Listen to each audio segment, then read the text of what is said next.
बहुत अमीर आदमी ने एक भिखारी से पूछा, तुम तो इतने हट्टे कट्टे हो फिर भी भीख क्यों मांग रहे हो? भिखारी बोला, साहब मेरे पास महीनों से कोई काम धंधा नहीं है, अगर आप मुझे नौकरी दें तो मैं भीख मांगना छोड़ दूंगा। अमीर बोला, मैं नौकरी तो नहीं दे सकता, लेकिन तुम मेरे बिजनेस पार्टनर बन सकते हो। मेरे पास एक चावल का प्लांट है, तुम चावल बाजार में सप्लाई करो और मुनाफा महीने के अंत में बांटेंगे। भिखारी ने कहा, लेकिन कैसे बांटेंगे? क्या मैं 20% लूंगा और आप 80%?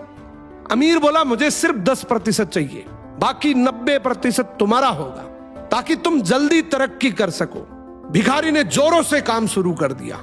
उम्दा चावल और सस्ते दामों से उसकी बिक्री बहुत बढ़ गई और उसे खूब मुनाफा हुआ।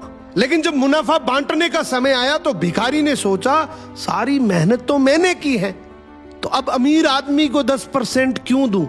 अगले दिन अमीर आदमी आया और जब हिस्सा मांगा तो भिखारी ने बहाना करते हुए कहा कि साहब मुझे तो बहुत नुकसान हुआ है, मुझे जितना मुनाफा हुआ है उतना तो कर चुकाना है, तो इस हिसाब से मुझे कोई मुनाफा नहीं हुआ, तो आप इसके हकदार नहीं हैं। अमीर आदमी ने कुछ नहीं बोला और वहां से चला गया। भिखारी बड़ा खुश हुआ, सोचा सारा प्रॉफिट मेरा हो गया। अब भिखारी उन पैसे से रोज मौज करे। ऐसे करते करते उसके पास से सारे पैसे खत्म हो गए। अब पैसे भी नहीं है और काम धंधा भी नहीं है, तो मजबूरन उसको फिर से भीख मांगना शुरू करना पड़ा। एक दिन वो अमीर आदमी उसके पास से गुजरा और उसको देखा, क्या ये तो फिर से भीख मांगने लग गया।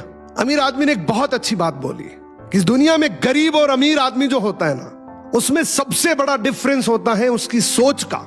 एक रिच माइंडसेट हमेशा ये सोचता है कि मुझे भी प्रॉफिट हो जाए और मेरे साथ जो काम कर रहे हैं उनको भी प्रॉफिट हो जाए, लेकिन एक पुअर माइंडसेट हमेशा ये सोचता है कि जो भी प्रॉफिट हो सिर्फ मुझे ही हो।